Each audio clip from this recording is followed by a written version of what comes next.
Being a carrier is tough, especially in a down market such as this one as of April 2023. But frequently, I hear the value of relationships and maintaining them can be the difference between profitability and financial oblivion. But what happens when the market turns and relationships get strained?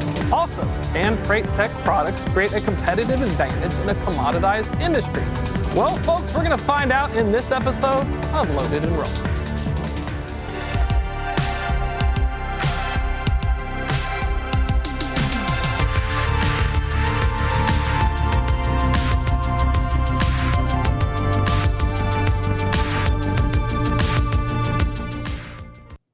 Welcome to Loaded and Rolling. I'm your host, Thomas Wasson. Carriers often work with shippers and brokers to haul goods and create revenue. But for a majority of small carriers and owner-operators, they frequently work with freight brokers to secure loads back to their primary lanes.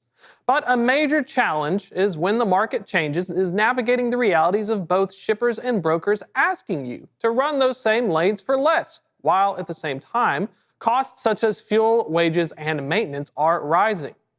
Well, the good news is we may be in luck because we should have the folks at Circle Logistics joining us shortly to talk about managing these relationships and FreightTech products. But until they show up, we're waiting for them to log in. This is, of course, a live show. We're going to go into Thomas Wasson's Pro Guide to Maintaining Relationships with Your Broker.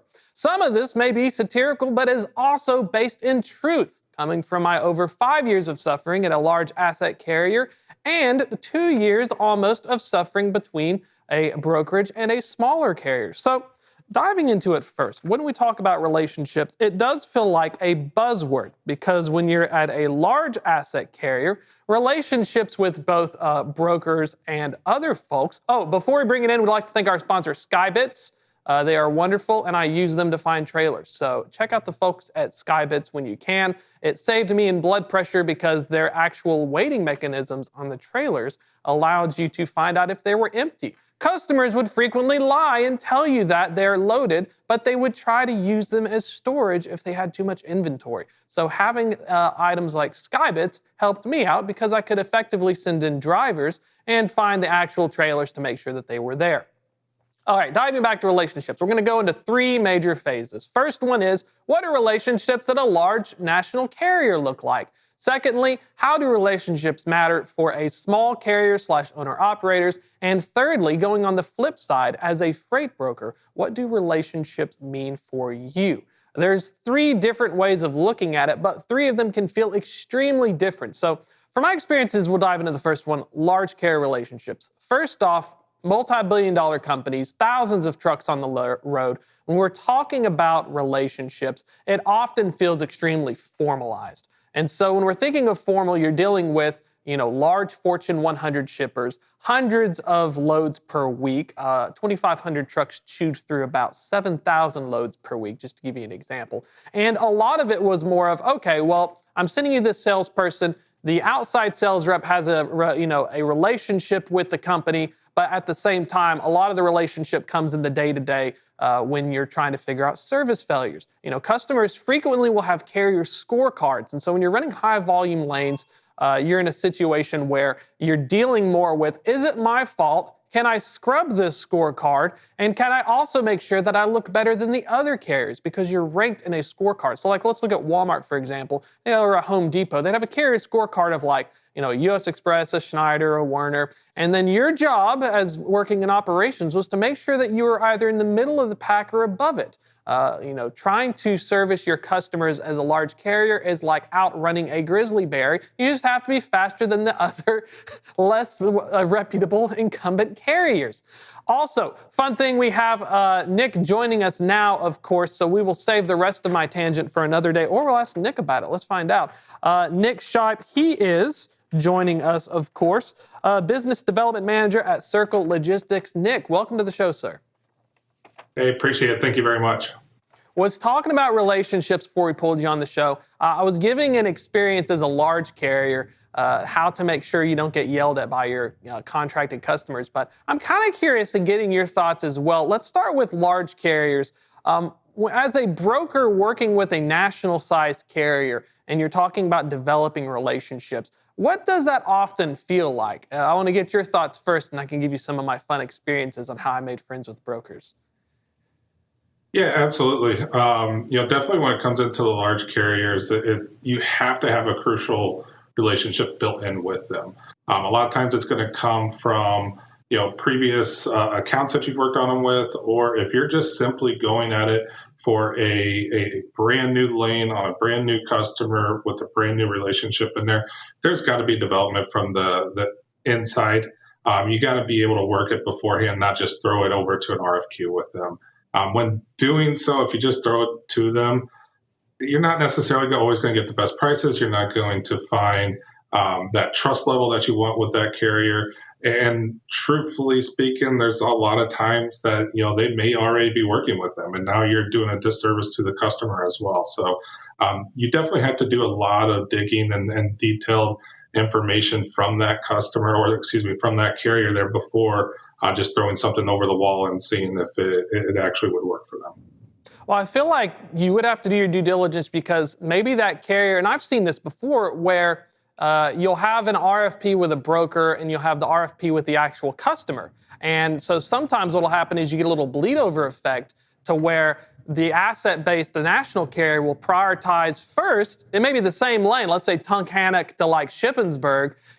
We'll make a deal with Circle. We'll make a deal with Procter & Gamble. And then maybe you'll have a situation where as a broker, you don't know if they're actually going to prioritize the primary or where you fit within the scheme in terms of if they're going to service your freight, because they're just so large. Yeah, absolutely. Obviously, I think each and every carrier is always going to prioritize things. We may not say that completely out in the public, but, there are certain service levels that a carrier is going to look at and say, this is number one, number two, number three, and obviously go down it. Now, obviously, as the broker and when we're working with the customer, we do have a little bit more of that flexibility that if there is a churn back, we've got a quicker time to be able to turn it around. Versus, typically with just a normal asset company, if their driver is not available for that load, they may just churn it back. And now you're going on to the spot or the expedite side, which is obviously what the customer doesn't want to do specifically for the contracted side of things. But in addition, there's been times that, we've had to go head to head with, some of the national carriers there. And, the unique thing that we've tried to do with anything that we've done, with building carrier relations and then transferring that to the customer is utilizing our relationship, but then in addition, working with a lot of the smaller carriers actually. For them, this business may be do or die in that sense. It may be keeping their customer or their company afloat and being able to, service that lane for the year. So, it does give us a good mix overall to make that happen. I feel like relationships with a small carrier matter more because when I came from a startup, we started with like 5 trucks. Now they're up to like 100 prior to coming here. You know very well if they can run it or not. And you want to make sure that when you're booking the load, you can service it because it's such a smaller, manageable thing. But at a large carrier, when I'd manage a market, I'd have a market the size of that fleet. Maybe there's 150 trucks coming in. National carriers look at it relative. It's almost like a weather report. Is there a 70% chance I can pick it up? Because you can't really, it's too complicated. So when you're looking at relationships with smaller carriers, what are some of the signs that a carrier is going to be a good relationship? And then what are some of the red flags that you frequently see? Yeah, I think it kind of goes back to a few things. I'll answer your question here, but if you're in finance or if you're in other sides of business, you always want to diversify your portfolio. It's a lot easier to diversify your portfolio in transportation if you've got 100 carriers that have 5 to 10 to 15 trucks versus maybe 1 or 2 carriers that have 150 trucks total. So, one thing that obviously that goes into that, when looking at, those smaller carriers, obviously the first and foremost thing that you're always going to look at is the length of time that they've been in business. If they are a startup company and they have 3 months of active authority, it's a red flag, unfortunately. I love the American dream. I want everybody to have their own business and be able to start and grow and develop. But you're going to take some lumps as a brand new carrier or a very young carrier. In that sense, you're going to have to build some trust. Unfortunately, a lot of times as a broker working with those small carriers, you're you're testing them out on a very minimal lane that you maybe have 1 to 5 shipments a month. You've got to test them in those markets before you can actually award them more. Excuse me. Obviously, we always want to look at carrier scores. We want to see, if they have been running for 6 months, 9 months, a year, have they done their inspections? Have they gone through the regular DOT processes that they're going to go through? That's obviously going to give us, we at Circle have our own internal grading system. So, whether you've been a brand new carrier, or if you've been in our network for the 12 years or almost 12 years that we've been in business now, we have obviously the relationship that we've had with those carriers that gets input to our TMS system that allows us to see, what customers have you ran before, what is your scorecard internally with us as far as on-time pickup, on-time delivery, breakdowns, anything like that, and then just interpersonal skills with that dispatcher. We get to rate them independently to say, this guy was great. He was able to pick up on time, deliver on time, great communication throughout it. Or, this guy broke down, but we obviously were in communication with the driver and the dispatcher and I went through with that. On the flip side, there are carriers out there that don't give that information and they get the negative scores there as well. So, that's something that we're internally going to look at as well as outside grading measures. There's a great organizations out there that are helping us with, being able to score our carriers on an outside perspective as well. So there's, definitely different multitudes of technology that we're able to use, as well as internal technology that we have to be able to get those good scores for a carrier, or unfortunately the bad scores for the carrier and know not to put our customer at, a liable par. I feel like so much technology, when I was a broker between 18 and 19, oftentimes your version of a scorecard would be, are you D&U, or you do not use? Did you mess up enough that I'm taking you out of the system? I like this approach with scorecards because they were starting to design them. I came from Arrive Logistics, so they're starting to design their own homebrew and stuff. So I saw some of the technology, but does that become, and this is a fascinating parallel to my experience as a large asset, managing relationships as a carrier now with a broker also takes precedence as like my scorecard management. So I'm having conversations with you saying, what's my scorecard? What am I doing well? What am I not doing well? Can I scrub this? And that's what's fascinating to me is I didn't ever hear that until I was in a manager meeting at a national carrier where we were dealing with customers. But now smaller carriers have to start paying attention. Yeah, absolutely. I come from more of an expedite world.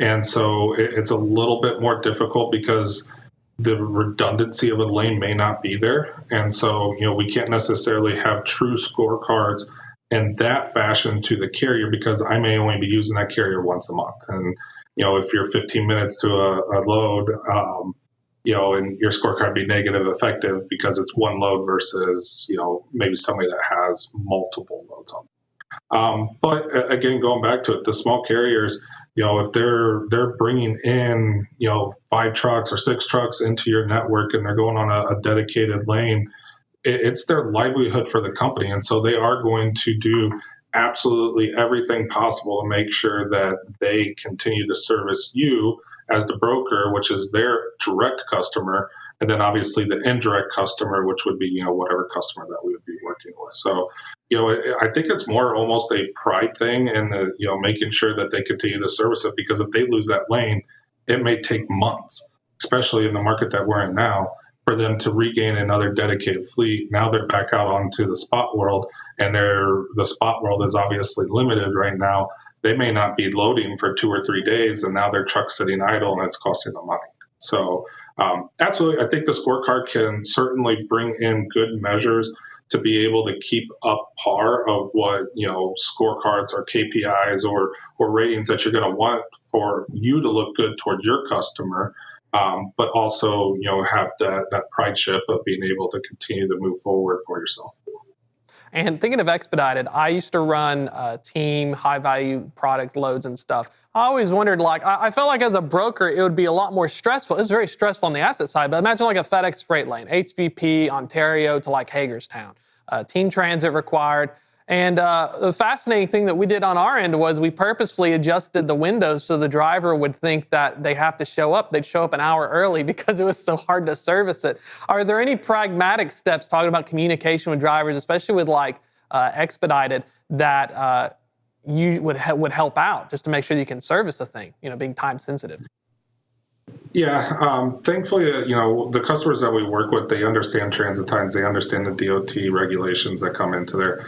There are certainly measures that we get to put in place to go through and make sure that we are delivering as promised there. But issues are going to happen, right? I have yet to see, a full month of absolutely perfect loads to a customer. And, whether we have to communicate that from the carriers or having the carriers communicate that to us, and then being able to relay that to the customer, those types of issues are going to happen. So, obviously we've got a wonderful track and trace team that's here at Circle Logistics that's 24/7, 365. They're check calling, on a 30 to 1 hour load type of update, especially when we know it is a very critical load. We may be pushing that out to 2 hours at the maximum if we know it's just a recovery or it's not necessarily as critical to there. But constant communication is what's going to keep those types of relationships going through with your customer, because obviously they're on their end trying to plan with the line to make sure that it stays up and running the entire time. The other thing with Circle is we're going to do no-fail service. If that means we're having to recover a shipment and transloading, or if we're having to repower a trailer, or if we're having to charter our own dime just to make sure that things are going to take place, we're absolutely going to do that, because we want to make sure that we're servicing our end customers in the right fashion. And looking at tracking, track and trace, I feel like FreightTech, a lot of the FreightTech is centered towards helping carriers provide timely updates. Is that something where, as you build relationships with carriers, does it eventually get to the point where they're willing to, if they have EDI, share like status and tracking updates? This is the craziest thing I try to talk to people, because enterprise carriers, a lot of this is automated. So if I ran a load with like a FedEx or a UPS and it's HVP, I'm doing like EDI updates every like 30 or something minutes, and it's popping back over to their TMS. But as a broker, is that one of the big challenges, is just trying to figure out where the heck they are and get them to download something so you can track them? In the early stages, yes, but we adopted the feature that it was going to have to be mandatory if you were going to run with us. Now, obviously, our information that's imported into our TMS does get imported into our customers' TMS, so that way that they do have those 15 or 30-minute tracking updates overall. But it's very much in our SOPs that whether it's a tracking link or macro point, fork heights, Samsara, anything like that, you do not receive the rate-con from us until those trackings have sufficient information that goes through it there. In addition to that, we also have the ability to have the communication with the drivers, make sure that the dispatcher isn't lying, make sure that they are in the right place at the right time, have the right hours, or team that we're talking with both of those individuals. We make sure that we're just not reliant on technology and making sure that we get a ping. We're having voice conversations with those individuals to make sure that we do service the customer correctly. And I'm kind of curious, I wanted to circle back to, how do relationships change in the market? I remember I always feel like this was something I had told somebody else. I think maybe it was like a different interview, but it feels to me like the hardest thing to do is manage a relationship in a down market, because you're having to ask for them to do the same but with less. In an up market, I can just charge the customer more as a broker, and then I can get away with poor buying. But in a down market, what are some of the tips and stuff to help communicate to these drivers? And then what do you normally experience with drivers when you're trying to have those tough conversations? Because they may not know that there's 5 other options that are equally cheaper, and you're trying to help maintain that relationship. Yeah, absolutely. And it talks with just talking with them. Working with carriers that have been around the block for a time, right? I think the last time that we kind of saw the same type of market was back in 2019, and there are carriers that we're still using today that they understand this is the ebbs and the flows of the business, and sometimes it's going to be hot and sometimes it's going to be slow. But at the end of the day, that carrier does want to keep their truck moving, even if it's at minimal profit versus maximum profit that may have been 2 years ago. So it's continued conversation with them. It's sometimes it's us as the broker making a little bit less and not going with the absolute cheapest option at the time. to utilize some of the carriers that we know is not going to fail us either. Especially in a market like this, a customer, if you fail to them, there's a lot of other carriers that are knocking on the door saying, let us in, let us in. And, if we just simply look at it as a margin or a total revenue that's coming in with us, it doesn't do well for us in the long-term relationship that we're wanting to have. And vice versa. We're talking with our customers on a daily basis as well. We're speaking to them and saying, hey, look, yes, we understand that the market has flipped, but we also understand that service does come at a cost too. And having those prior relationships and not just simply going out for the ultimate dollar does allow us to be able to maybe get awarded something that's on a little bit higher rate, but it's a more critical lane, or it's a lane that we've continued to service and we've reduced our rates for them. But maybe we're getting it a little bit more than the next carrier that hasn't proven themselves overall. So there are a lot of different conversations that have to be had. It has to happen with the customer, it has to happen with the carriers, it has to happen with your employees to be able to say, this is the marketplace that we're in overall. Let's push it forward and work together to make sure that we're in unison. The shipment gets done the way that it's supposed to be, and things will pan out overall and equal out.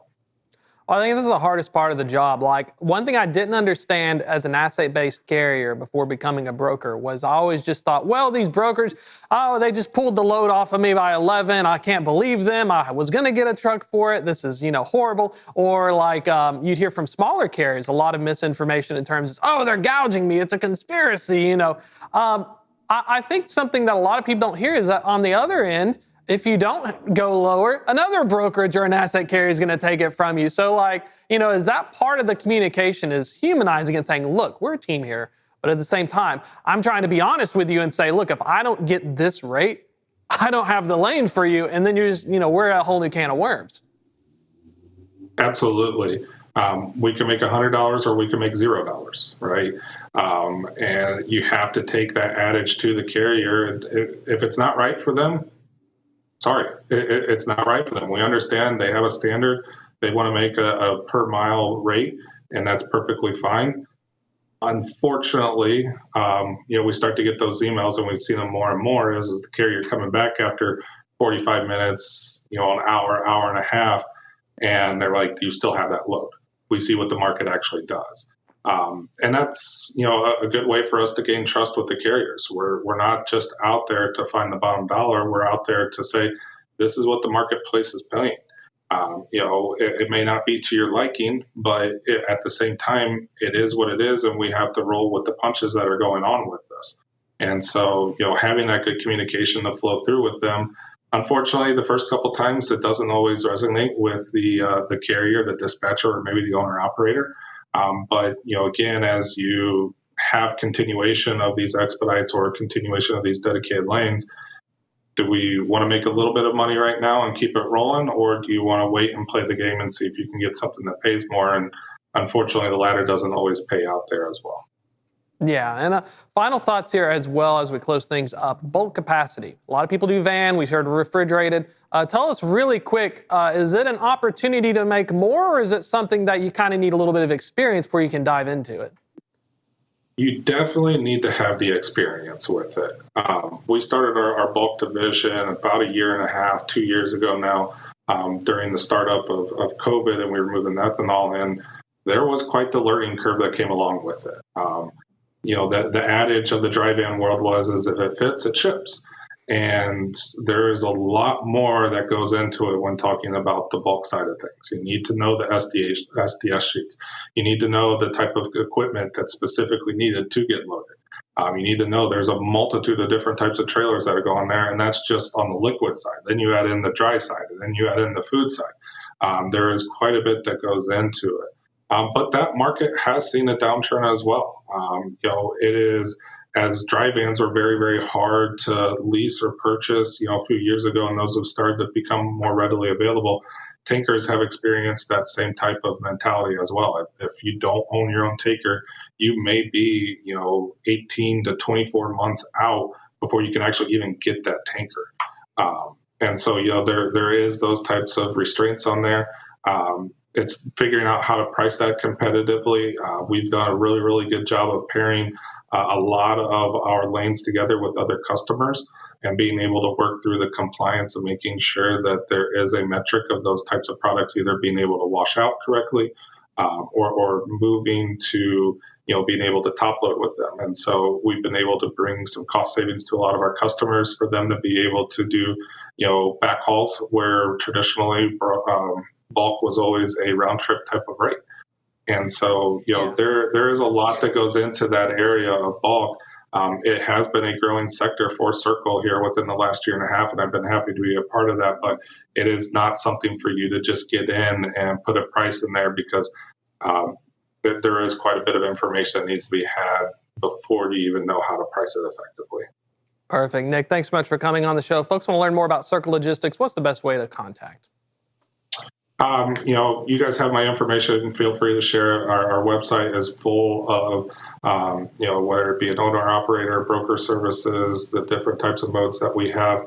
Certainly have there. We have a great marketing team that's continuing to put our name out in front. We're very active on social media, so multitude of different ways. We're always here to help. We're continuing to grow. We want to grow alongside with the customers and the carriers here. Perfect. Thanks so much for coming on the show, sir. Always a pleasure getting to talk to you again. We will keep an eye out as you guys continue to develop and grow in the business. Thank you much. Have a good day. That's going to be a wrap for this show, but don't fret. You can catch us every Tuesday live at 1 p.m. Eastern for the Loaded and Rolling show. We also have the newsletter, Loaded and Rolling. The newsletter comes out every Thursday at 2 p.m. You can check that out at FreightWaves.com/loaded and rolling. And if you want to watch this episode, it will be on Apple and Spotify or tv.freightwaves.com. That's going to be a wrap for today, though, folks. It's been an absolute pleasure. Join us next week. We'll do it live.